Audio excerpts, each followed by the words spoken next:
कहानीकार काशीनाथ सिंह की कहानियों का सफर कहिए या कहानीनामा कहिए। काशीनाथ सिंह बेसिकली साठोत्तरी कहानी के दौर के रचनाकार हैं। काशीनाथ सिंह उस दौर के ऐसे कहानीकार हैं जो उस समय की प्रचलित आधुनिकता की आंधी से सर्वथा विमुख और भिन्न प्रकृति की कहानियां लिख रहे थे, जबकि उनके समकालीन प्रायः सभी कथाकार एक आरोपित कह लीजिए या आयातित अजनबीपन कह लीजिए, अकेलापन, भोगा हुआ यथार्थ की गढ़ी हुई कहानियां लिख रहे थे। लेकिन वहीं दूसरी तरफ काशीनाथ सिंह परिवर्तित होते हुए नए भारत की जड़ों से उगती हुई आधुनिकता की अभिव्यक्ति कर रहे थे। उनकी शाखाएं जहां एक ओर प्रेमचंद को छू रही थी, वहीं दूसरी तरफ आधुनिक कहानी के जनक एंटोन चेखव के बहुत करीब जा रही थी। उनकी कहानियों में कहीं कहीं गोरकी की कहानियों की भी अनुभूति सुनाई पड़ती है। उनकी चर्चित कहानी जो सुख है, उसमें ये विशेषता देखी जा सकती है। इस कहानी का जो भोला बाबू सीधे प्रेमचंद की कहानी से निकले हुए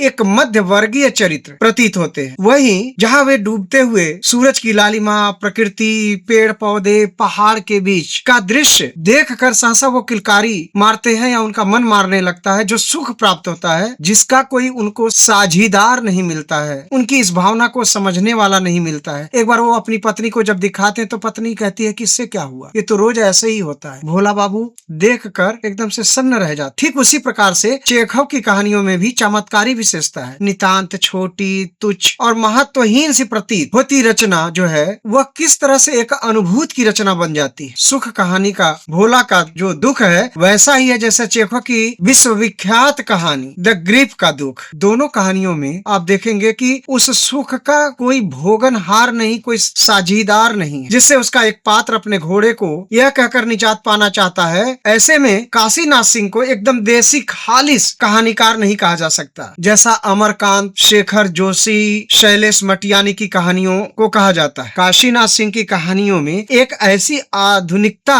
दिखाई पड़ती है जो उनकी नितांत अपनी भी आधुनिकता है। काशीनाथ सिंह अपनी कहानियों में जो क्षेत्र है, यानी जिसको लोकल कहते हैं, में विषय तलाशने के लिए भटकते नहीं है और ना ही कोई ऐसी जादुई फैंटेसी रचते हैं जैसे उनके पीढ़ी के कई रचनाकार करते हैं। वे आसपास में घटित होने वाली घटनाओं को ही कहानी में तब्दील करते हैं। ऐसा सूरज के सातवां घोड़ा में भी धर्म भारती कहते हैं कि जो ताखे पर रखी हुई घोड़े की नाल है, जब उठा के वो दिखाता तो कहता ये तो कहानी का मुख्य हिस्सा है। उनकी एक कहानी है सदी का सबसे बड़ा आदमी। इसका सर्वोत्तम उदाहरण जो आसपास की घटनाओं पर रचित है। न जाने कितने रईस जादे या बदतमीज किस्म के सौदे राह चलते लोगों पर थूक देते हैं, पर शायद ही किसी ने सोचा हो कि फूहड़ एक ताकत या फूहड़ हरकत एक मजेदार कहानी बन सकती है। तंजिया यानी जो तंज कसते हैं ना, तंजिया अंदाज में ये लिखी गई ये कहानी है। इस कहानी में व्यंग ही नहीं, विडम्बना बोध भी बहुत गहरे में धंसा हुआ है, जिसे कहानीकार ने नट की तरह तनी हुई रस्सी पर चलते हुए अभिव्यक्त किया कि अगर उस रस्सी पर से नट गिर जाए तो उसके हाथ पांव टूट जाएंगे। यानी रचनाकार अपने लीक पर न चलते हुए अगर कहानी से इधर उधर भटक जाएगा तो उसकी कहानी में वह ताकत, वह उदात नहीं आ पाएगा जो वो कहना चाहता है, और कहानी जो है बहुत हल्की कथा बन के रह जाएगी। यह एक अत्यंत सधे हुए किस्सा गो की कहानी में हास्य बोध पर आप केवल हंसते ही नहीं है। जैसे जमाने के मशहूर कथाकार भगवती चरण वर्मा की कहानियां मुगलों ने सल्तनत बख्श दी या दो बांके पढ़कर हम हंसते हैं, बल्कि इस कहानी का सदी का सबसे बड़ा आदमी उस तथाकथित शौकीन रईस के फूहड़ और बेहूदे शौक को चकमा देकर उसे परास्त कर देता है, निरुत्तर कर देता है, और यह व्यंजना जो है बहुत दूर तक जाती है। इसलिए काशीनाथ सिंह व्यंग से अधिक व्यंजनाओं के कथाकार हैं, रचनाकार। काशीनाथ सिंह की कहानियां हमेशा आम आदमी के साथ रही हैं। यह आम आदमी मुहावरे वाला फैशनेबल आम आदमी नहीं है, बल्कि सही अर्थों में मजदूर, मेहनत कश, बोझ ढोने वाला आदमी है, कामगार आदमी है, फावड़ा बेलचा छैनी चलाने वाला आदमी है, जिसे अपने हुनर और अपने कामगार होने पर नाज भी है, लेकिन जब उसके स्वाभिमान को ठेस लगती है तो वह कुछ भी कर सकता है। इसी तरह से उनकी एक दूसरी कहानी है सूचना। इस अर्थ में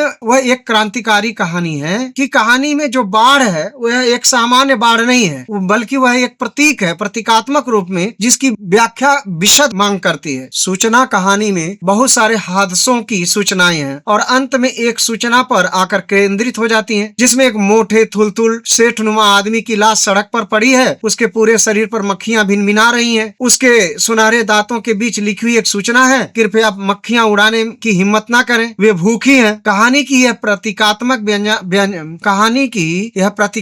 व्यंजना भी कम नहीं है, बल्कि बड़ी व्याख्या की मांग करती है। यहाँ कहानीकार यह बताने की कोशिश, इस कहानी में यह बताने की जरूरत नहीं समझी गई कि मक्खियां कौन है और सुनहरे दांतों के बीच लिखी हुई सूचना क्या बयान कर रही है। यह सहज ही कहानी को पढ़ करके समझा जा सकता है। काशीनाथ सिंह की कहानियों में उनके अनेक समकालीनों की अपेक्षा विविधता अधिक है और यह अच्छी बात है कि उनकी कहानियों के इस कहानी पिटारा में इसका ध्यान भी रखा गया है। शुरू के दौर की उनकी कुछ कहानियां मार्क्सवादी लेनिनवादी आंदोलनों से प्रभावित होकर लिखी गई, इसलिए उनकी कहानियों में वक्तव्य ज्यादा है, व्यंजनाएं कम है। सुधीर घोषाल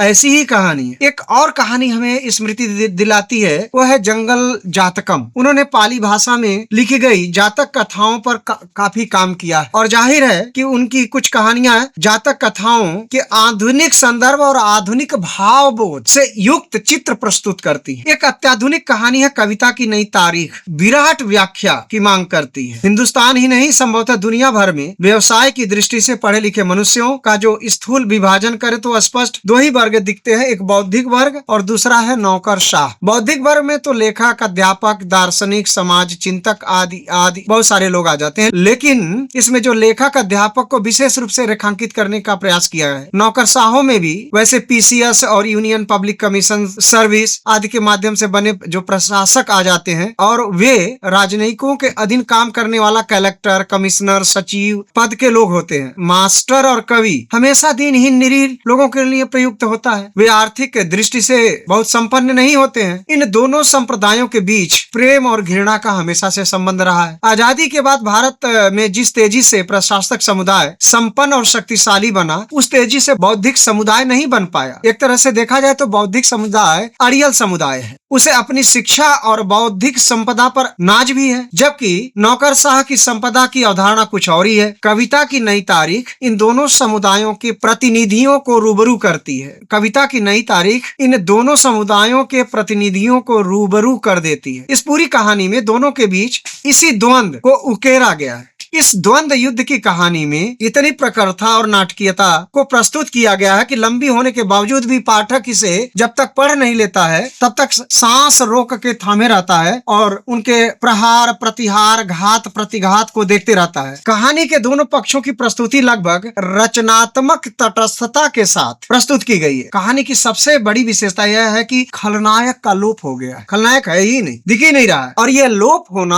आधुनिक कहानी की बड़ी विशेषता है। इसलिए सही अर्थों में साठोत्तरी कहानी की यह पहली आधुनिक कहानी है, ऐसा आलोचक मानते हैं। ऐसी आधुनिक कहानी से एक नई तारीख की शुरुआत होती है। काशीनाथ सिंह प्रमुखतः ठेठ बनारसी ठाठ के कहानीकार हैं। उनकी कहानियों में भदेशपन ही उन्हें अपनी पीढ़ी के साथ साथ आधुनिक कहानी के अधिकांश कहानीकारों की कहानियों से अलग व्यक्तित्व प्रदान करता है। यह संयोग मात्र नहीं है कि उनकी कहानियां तथा उनके उपन्यासों में बनारस तथा बनारस का जनपद और समस्त आसपास का वातावरण जीवंत और अस्तित्व में आता है। कहानी सराय मोहन की और पांडे कौन कुमति तुम्हें लागी बनारस का प्रतिनिधित्व करने वाली दो महत्वपूर्ण कहानियां हैं। कहानी सराय मोहन को काशीनाथ सिंह ने बड़े आनंदपूर्ण ढंग से लगभग परंपरागत शैली में, मैं कहूं कि प्रेमचंद की पूस की रात कहानी की याद दिलाते हुए बयान किया है। इस कहानी में भी सर्दी से ठिठुरती हुई रात है, तेज पछुआ हवाएं हैं, खेत खलियान और कुत्ते भी हैं, किंतु यहाँ काशीनाथ सिंह परंपरा से अपना प्रस्थान बिंदु बड़ी सटीकता और सहजता के साथ चुनते हैं। काशीनाथ सिंह ने लगभग रहस्यमय ढंग से खंडहर बनी तथा कथित सराय को अपना केंद्र बनाया और बड़े ही कौशल से लेकिन सहज और स्वाभाविक ढंग से तीन जातीय प्रतिनिधियों को एकत्र कर, वे कौन है तीन जातीय प्रतिनिधि? ठाकुर, ब्राह्मण और अछूत, उच्च जाति वालों के पाखंड का उद्घाटन किया। पेट की आग सारे जातीय दर्प और विभाजन को निरर्थक बना देती है। कहानी के ब्राह्मण और ठाकुर दोनों अपनी समझ से बड़े चतुराई तथा धूर्तता के साथ अछूत मजदूर मोहन के उपले की आग से पकती गर्म और स्वादिष्ट बाटियों को चट कर जाते हैं, खा जाते हैं। मजदूर बेचारा मजदूर मोहन चुपचाप उसे समझ हरेक राज को मगर फरेब खाए जाए वाले अंदाज में झेल जाता है। खुद झोले में बचे हुए चने को खाकर अपनी भूख को शांत कर लेता है। ठिठुरती रात को भी बर्दाश्त कर लेता है और किसी तरह उसके सवर्ण श्रद्धेय अतिथि उसे गीत गाने के लिए भी मजबूर करते हैं। मोहन अपने इन गीतों में ही अपनी व्यथा का बयान कर देता है और उनके प्रति अपनी समझदार व्यंग्योक्तियों को भी व्यक्त कर देता है। यही नहीं, बनिए और चमार के कुएं, ठाकुर का कुआं, जो मुंशी प्रेमचंद की कहानियों के संदर्भ में सुनाने के बहाने बता देता है कि उसे कैसे छला गया है। बनिया की पिटाई करके अपना प्रतिशोध लेता है। जब मोहन इस पिटाई का बयान करता हुआ गाता है, दे दनादन, तो जैसे पूरे दलित समुदाय के पूंजीभूत आक्रोश को अभिव्यक्त कर रहा है। बिना किसी जागरण के दलित वर्ग के आक्रोश की ऐसी सटीक सधी हुई अभिव्यक्ति स्वयं दलित कहे जाने वाले अपेक्षाकृत नए कहानीकारों ने शायद ही इस तरह की कहानी लिखी है। इसलिए यह कहानी दलित आंदोलन के पूरे फलक पर आने से पहले हिंदी में लिखी गई। काशीनाथ जी की कुछ कहानियां, जैसे सुख, उनकी प्रारंभिक कहानी मानी जाती है। सराय मोहन की कहानी कई अर्थों में उनकी प्रतिनिधि कहानी है। मोहन के मुख से गीत सुरों से निकलता हुआ दे दनादन जैसे उसके भूखे पेट का भोजन चटकर तोंत फुलाए हुए इन ठाकुर ब्राह्मण दल के मुंह पर तमाचों की तरह पड़ रहे हों। पांडे कौन कुमति तोहे लागी बनारस के एक मोहल्ला विशेष असी भदैनी की बदलती हुई तस्वीर पेश करती है। मथुरा, प्रयागराज और उत्तर भारतीय तीर्थ स्थलों की भांति बनारस के पांडवों के यहाँ भी अपने खास तीर्थ यात्रियों को अपने ही घर में ठहराने की परंपरा रही है। बदले में पहले ये तीर्थ यात्री अपनी अपनी क्षमता के अनुसार या श्रद्धा के अनुसार कुछ दान दक्षिणा दे दिया करते थे, पर धीरे धीरे पांडवों के ये घर देशी ही नहीं विदेशी यात्रियों के लिए अपेक्षाकृत सस्ते मकान वाले, सस्ते किराए वाले मकान बन गए। बनारस के असी भदैनी मोहल्ले के ऐसे घर इस मामले में कुछ अधिक सौभाग्यशाली रहे हैं, क्योंकि एक तो संस्कृत के पंडितों का यहाँ पर केंद्र था, जहाँ दूर दूर से लोग संस्कृत पढ़ने के लिए आते थे। अब तो इसमें विदेशी छात्रों की संख्या भी बहुत अधिक हो गई है। इसके अतिरिक्त विश्वविद्यालय के अधिक निकट होने के कारण विद्यार्थियों को हॉस्टल या लॉज मिलने में असुविधा होती है, तो वे भी किराएदार बनकर यहीं आ जाते हैं। कहानी के अनुसार पिछले कुछ वर्षों में ऐसे विदेशी यात्रियों की संख्या में अपार वृद्धि हुई। वे पहले होटलों में रहने के बजाय ऐसे घरों में रहना पसंद करने लगे। इसका परिणाम यह हुआ कि पंडित प्रधान इस मोहल्ले में ब्राह्मणों ने इस मलेच्छों को अपने घर में स्थान देने से इनकार किया, किंतु जब गंगा तट के मल्लाहों और खटिकों ने न उन्हें घर देना शुरू किया, बल्कि अपने घरों में अधिक सुविधा संपन्न बनाकर उन्हें बेतौर पेइंग गेस्ट रखना शुरू कर दिया, जिनकी वसूली होटलों की तरफ प्रतिदिन के हिसाब से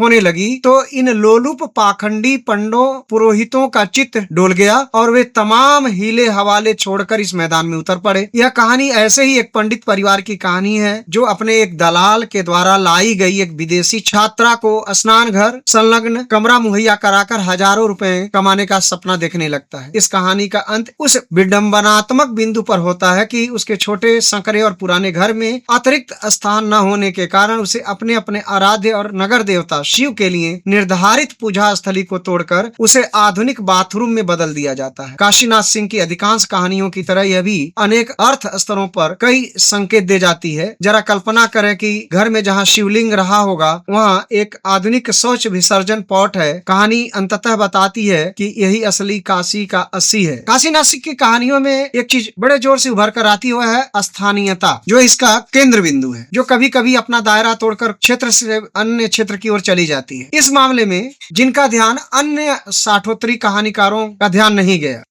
इस दृष्टि से देखा जाए तो काशीनाथ सिंह अपने समय तथा इनकी जरूरतों को समझा और अपने अनेक समकालीनों की तरह वे अपने समय की कहानी बनाने के लिए प्रचलित फैशनेबल प्रवृत्तियों की ओर नहीं गए। उन्होंने अपनी कहानियों की जमीन स्वयं चुनी और इस जमीन को जितना उर्वर बना सकते थे उन्होंने बनाया। उसमें जितनी विविधता वो डाल सकते थे वैसा किया, पर अनावश्यक विस्तार नहीं किया। इसके साथ साथ उनकी कथा भाषा की जो शैली थी वह एक नए निकष के रूप में सामने आती रहती है और इसलिए कहानीकार अपनी नितांत निजी काव्य भाषा उपार्जित करता है जो निखालिस एकदम देसी है, अंग्रेजी के अनुवाद की भाषा नहीं है। जैसा कि नई कहानी या साठोत्तर कहानी के कुछ कहानीकारों की काव्य कथा भाषा प्रतीत होती है। इनकी कहानियों की सी संवाद शैली शायद ही हिंदी की समकालीन कहानियों में कहीं मिले, ऐसा आलोचकों का मानना है। लगभग 50 वर्षों के विस्तार में फैली इनकी ये कहानियां निरंतर ऊर्जावान और रचनात्मकता देते रहने में समर्थ हुई हैं। इस प्रकार से कहा जा सकता है कि काशीनाथ सिंह कथा के क्षेत्र में एक नई जमीन, नई समझ